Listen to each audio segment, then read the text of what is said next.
नमस्कार दोस्तों, स्वागत है आपका हमारे channel all India job alert में। दोस्तों, गवर्नमेंट जॉब से रिलेटेड किसी भी प्रकार की जानकारी सबसे पहले पाने के लिए हमारे चैनल को लाइक एंड सब्सक्राइब जरूर करें। दोस्तों, BPSC means Bihar public service commission की तरफ से ड्रग इंस्पेक्टर के लिए एक बहुत बड़ा नोटिफिकेशन निकल कर सामने आया है। तो चलिए देख लेते हैं क्या वो नोटिफिकेशन है। तो सबसे पहले हम पदों की संख्या देख लेते हैं, कैटेगरी वाइज देखते हैं। तो अनारक्षित वर्ग के लिए 27 पद दिए गए हैं।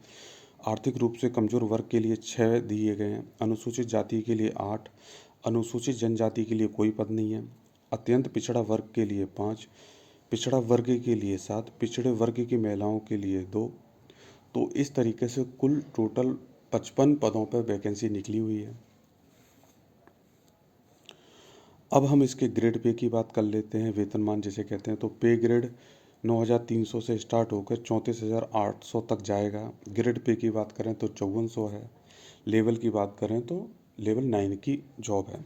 शैक्षणिक योग्यता देख लेते हैं।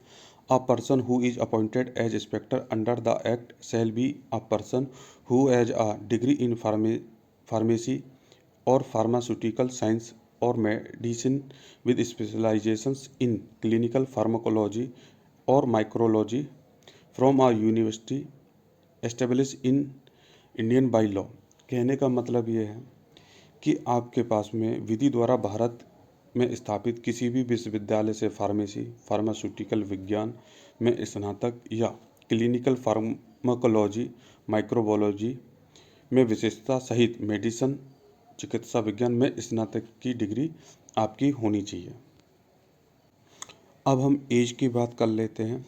दिनांक 1/8/2022 को न्यूनतम 21 वर्ष और अधिकतम 37 वर्ष यूआर के लिए होनी चाहिए। पिछड़ा वर्ग के लिए और अत्यंत पिछड़ा वर्ग पुरुष और महिला के लिए और अनारक्षित महिला के लिए 40 वर्ष मांगी गई है। अनुसूचित जाति अनुसूचित जनजाति के लिए 42 वर्ष की एज रखी गई है। चयन प्रक्रिया देख लेते हैं दोस्तों। चयन प्रक्रिया किस तरीके से होगी। लिखित परीक्षा एवं साक्षात्कार होगा, यानी आपका रिटन एग्जामिनेशन होगा और इंटरव्यू होगा। लिखित परीक्षा में वास्तविक एवं बहुविकल्पिक प्रश्नों के 4 प्रश्न पत्र होंगे। प्रत्येक प्रश्न पत्र में निम्नलिखित 50 अंकों की 2-2 इकाइयाँ होंगी। प्रत्येक प्रश्न की अवधि 2 घंटे की होगी। तो प्रश्न पत्र देख लेते हैं। फर्स्ट पेपर आपका किस तरीके से होगा। विषय फार्मास्यूटिकल का होगा। पूर्णांक जो होगा 50 नंबर का होगा। और दूसरा जो आएगा फार्मास्यूटिकल विश्लेषण, ये भी 50 अंकों का होगा। अब प्रश्नों की संख्या देख लेते हैं। 50-50 आएंगे। परीक्षा की अवधि 2-2 घंटे की होगी। द्वितीय प्रश्न पत्र देख लेते हैं। मेडिसिन केमिस्ट्री का होगा। पूर्णांक 50 होगा। प्रश्नों की संख्या 50 और परीक्षा अवधि 2 घंटे की होगी। और दूसरी इकाई में फार्माकोनोगोसी में इसका भी पूर्णांक 50 होगा। प्रश्नों की संख्या बहुविकल्पीय टाइप के आएंगे। 50 प्रश्न होंगे। परीक्षा की जो अवधि रहेगी दोस्तों 2 घंटे की रहेगी। थर्ड पेपर देख लेते हैं। एनाटॉमी फिजियोलॉजी एवं हेल्थ एजुकेशन का होगा। इसका भी पूर्णांक 50 होगा। इसके भी प्रश्नों की संख्या 50, अवधि जो होगी 2 घंटे की होगी। दूसरी इकाई में फार्माकोलॉजी एंड टॉक्सिकोलॉजी का होगा। इसका भी पूर्णांक 50 का होगा और प्रश्न जो होंगे 50 आएंगे। परीक्षा की अवधि 2 घंटे की होगी। अब फोर्थ पेपर की बात कर लेते हैं। फार्मास्यूटिकल जूरिस्प्रूडेंस एवं हॉस्पिटल फार्मेसी का होगा। पूर्णांक 50। इसमें भी प्रश्नों की संख्या 50 होगी। परीक्षा की अवधि 2 घंटे की होगी। दूसरी इकाई में माइक्रोबायोलॉजी का होगा। इसका भी जो पूर्णांक होगा 50 अंकों का होगा। प्रश्नों की संख्या 50 होगी। परीक्षा की अवधि 2 घंटे की होगी। लिखित परीक्षा में विस्तृत पाठ्यक्रम जो होगा आयोग की वेबसाइट www.bpsc.bih.nic.in पर उपलब्ध रहेगा। इंटरव्यू जो होगा 50 अंक का होगा। लिखित परीक्षा के परिणाम के आधार पर अधिचेत रिक्तियों के 2.5 गुणा के बराबर संख्या में अभ्यर्थियों को इंटरव्यू के लिए बुलाई जाएगा। यानी 55 वैकेंसी हैं, इसका 2.5 गुना करके जितने भी बनते हैं उनको इंटरव्यू के लिए बुलाया जाएगा। मेधा सूची की बात कर लेते हैं। मेधा सूची किस तरीके से बनेगी।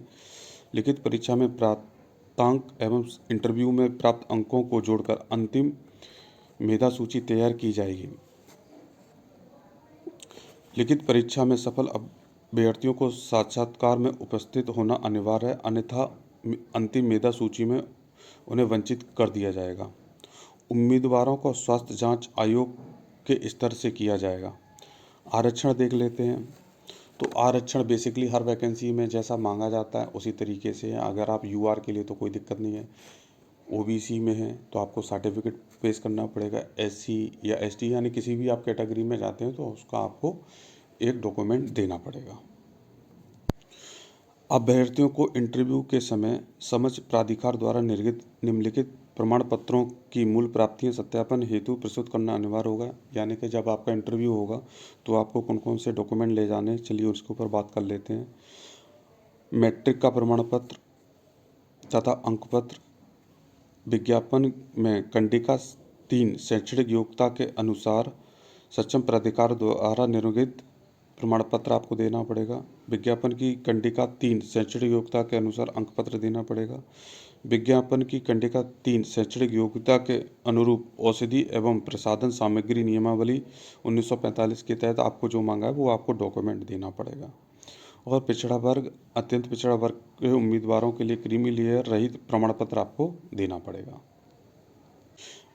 ऑनलाइन एप्लीकेशन की फ़ीस देख लेते हैं, इसमें कितनी फ़ीस मांगी गई है। तो यूआर के लिए 750 रुपये की फ़ीस आपको देनी पड़ेगी। केवल बिहार राज्य के अनुसूचित जाति अनुसूचित जनजाति के लिए 200 रुपये रखी गई है। बिहार राज्य की स्थायी निवासी सभी आरक्षित अनारक्षित वर्ग की महिलाओं के लिए भी 200 रुपये रखी गई है। दिव्यांग अभ्यर्थियों के लिए 200 रुपये रखी गई है। अन्य सभी उम्मीदवारों के लिए 750 रुपये की आपको परीक्षा शुल्क देना पड़ेगा। ऑनलाइन आवेदन पत्र भरने से संबंधित तिथि व अन्य निर्देश निम्नलिखित हैं। आप ऑनलाइन आवेदन करने की जो तिथि रखी गई है 25/11/2022 रखी गई है। ऑनलाइन आवेदन पत्र भरने की अंतिम तिथि जो रखी गई है 16/12/2022 रखी गई है। पेमेंट करने एवं आवेदन के फाइनल सबमिशन किए जाने के बाद भी अभ्यर्थी स्वयं द्वारा की गई प्रविष्टि को पुनः एडिट कर सकते हैं, जिसके लिए विज्ञापन में आवेदन भरने की अंतिम निर्धारित तिथि के बाद 1 सप्ताह 23/12/2022 तक का समय दिया जाएगा। यानी कि आप फॉर्म भरते समय अगर आप गलती कर देते हैं तो आप उसको एडिट कर सकते हैं। फॉर्म भरने से पूर्व कुछ चीज़ों को देख लेते हैं। इंटरनेट या बैंकिंग व्यवधान के लिए आयोग उत्तरदायी नहीं होगा। अभ्यर्थी अंतिम तिथियों का इंतज़ार नहीं करें, उससे पहले ही सभी प्रक्रियाओं को पूरी कर लें। मतलब आप लास्ट डेट का इंतज़ार ना करिए। आप जैसे ही ऑनलाइन होगा तो आप तुरंत जल्द से जल्द आप अपने फॉर्म को भर दीजिए। तो यह है दोस्तों छोटी छोटी बातें जिनका आपको ध्यान रखना है। आशा करता हूँ मेरे द्वारा दी गई जानकारी आपको अच्छी लग रही होगी। तो प्लीज़ मेरे चैनल को लाइक एंड सब्सक्राइब ज़रूर करें दोस्तों। जय हिंद, राधे राधे।